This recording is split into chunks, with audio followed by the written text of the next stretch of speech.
Welcome to This Explainer. Okay, today we're taking off the pristine, stained glass glasses we usually wear when looking at biblical history. We're diving into the raw, gritty reality of one of antiquity's most famous figures. This isn't some dry history lesson. This is a gripping, real-life drama, the reign of King David. So when you think of David, you probably immediately picture that heroic shepherd boy taking down a giant, right? But as we're going to see today, the historical reality is vastly more complex. It's literally an epic Shakespearean rise and fall story. We have to ask ourselves, was the man who united an entire nation a flawless, perfect hero? Or was he actually a highly strategic and, honestly, sometimes ruthless political mastermind? Okay, let's dive into this. To really understand David, we have to look at our two primary source texts, which, interestingly enough, give us wildly different angles. Think of 1st and 2nd Chronicles almost as the public relations version, right? It was written later, emphasizing an unbroken, positive tradition. It highlights all the genealogies, the glory of the Davidic dynasty, and the importance of the temple. But then we have 1st and 2nd Samuel, and wow, this is the gritty reality. Samuel doesn't pull any punches at all. It gives us the emotional angst, the brutal mistakes, and the profoundly seamy sides of David's life.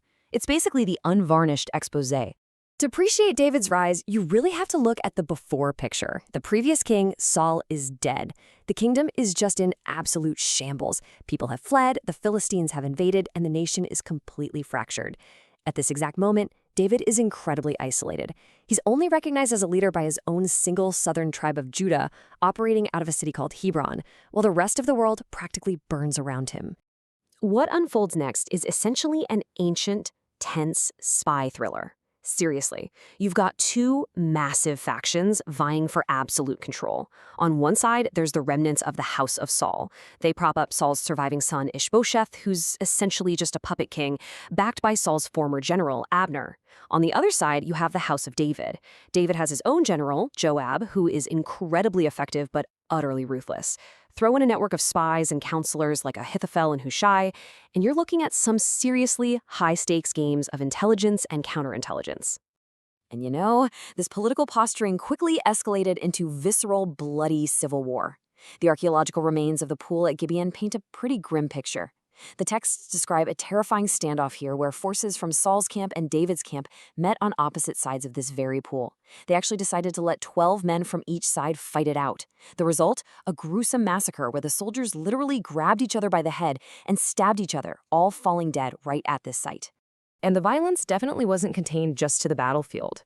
We tend to think of ancient city gates as just, big wooden doors. But in antiquity, they were actually sprawling, covered structures with deep side rooms.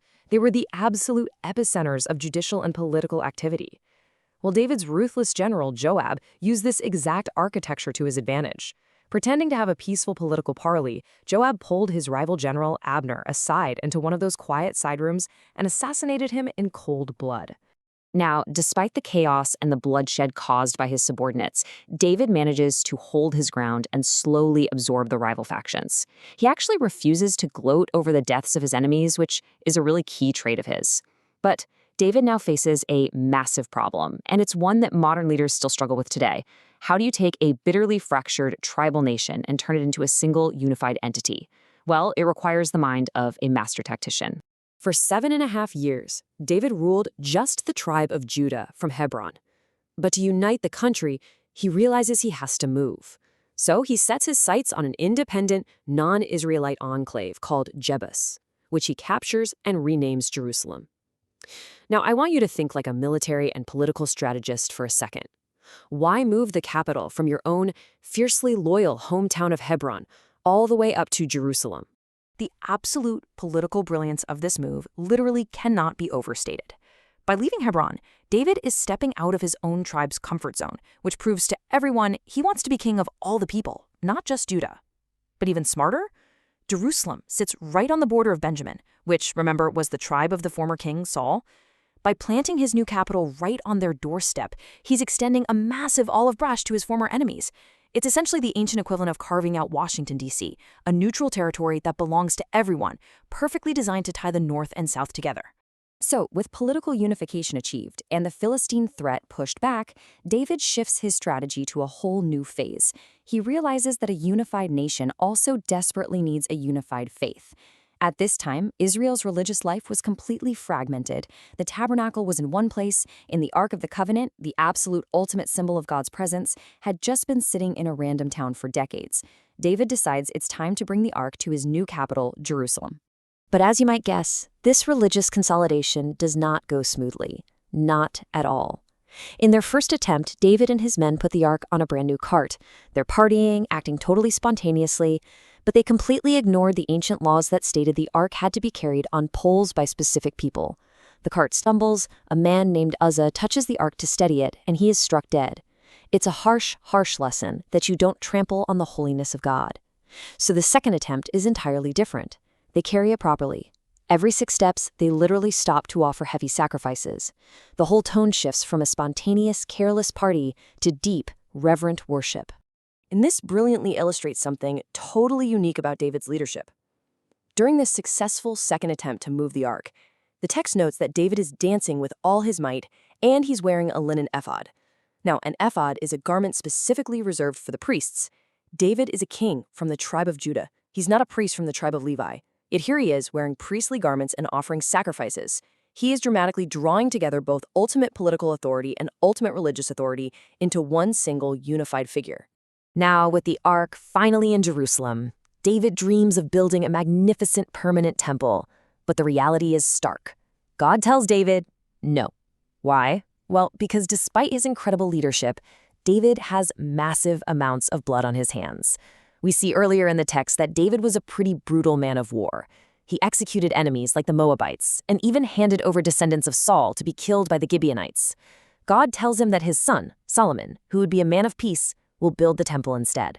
However, God does promise David something arguably even bigger, an eternal dynasty, ensuring his lineage will rule forever.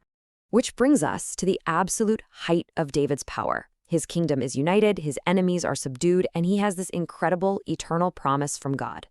But we have to make a sharp pivot right here, because as is so often the case in history, and honestly in our own lives, massive success and comfort breed dangerous complacency. And this complacency is about to invite a devastating personal and national tragedy. To really grasp how this downfall happens, we have to look at the physical reality of ancient Jerusalem. The topography, actually very much like the modern village of Silwan today, meant that ancient houses were stacked on incredibly steep slopes. Because of this, David's palace sat at the very top of the hill. So one evening, when David was just walking on his palace roof, he could literally look straight down into the open courtyards of the houses stacked below him. And that is exactly how he spots Bathsheba bathing. This single moment of looking down leads to a sordid, terrifying domino effect of unchecked sin. David uses his absolute power to take Bathsheba, who happens to be the wife of one of his elite soldiers, Uriah. When Bathsheba becomes pregnant, David desperately tries to cover it up. And when that fails, he uses his ruthless General Joab to orchestrate Uriah's murder right on the front lines. This whole cascade of adultery, abusive power, and murder unleashes what the texts describe as a scourge, basically a whip of violent consequence that will violently tear his family apart. The devastating fallout of David's hidden sins absolutely explodes into public view through his own children, who end up mimicking his absolute worst traits. It's heartbreaking. His son Amnon tragically rapes his half-sister Tamar. And David? He does nothing. So Tamar's full brother Absalom takes matters into his own hands. He murders Amnon and then launches a massive, kingdom-shattering military coup against his own father. Through all of this, David's enforcer, Joab, continues to operate with relentless, unchecked brutality, murdering anyone in his way, including Absalom himself. The beautifully unified kingdom David built is suddenly tearing itself apart from the inside out. But right in the middle of this moral collapse, even before the coup happens, David is confronted. The prophet Nathan walks right up to the most powerful man in the kingdom, a man who, remember, just had someone assassinated to cover up an affair, and tells him an incredibly brave, devastating parable. He tells of a rich man with vast flocks who steals the one single, beloved ewe lamb of a poor man. David is absolutely incensed by the injustice of the story, completely blind to his own hypocrisy, until Nathan drops the hammer with 4 words. You are the man. So the absolutely crucial point is this. How on earth can a man with so much blood on his hands, a man capable of profound strategic violence, devastating moral failures, and pretty catastrophic parenting, be remembered in history and in Scripture as a man after God's own heart? It leaves us with a really provocative thought. Perhaps David's defining trait wasn't moral perfection. Maybe it was his unparalleled, humbling capacity for deep repentance when he was finally confronted with his own darkness. Unlike his predecessor Saul, who always made excuses, when David was broken by his own sin, he actually showed mercy to others, and he desperately sought the mercy of God. And that leaves us wondering, in the end, is it our flawless victories that define us, or how we respond when we are finally faced with our deepest flaws? Thanks so much for joining me for this explainer.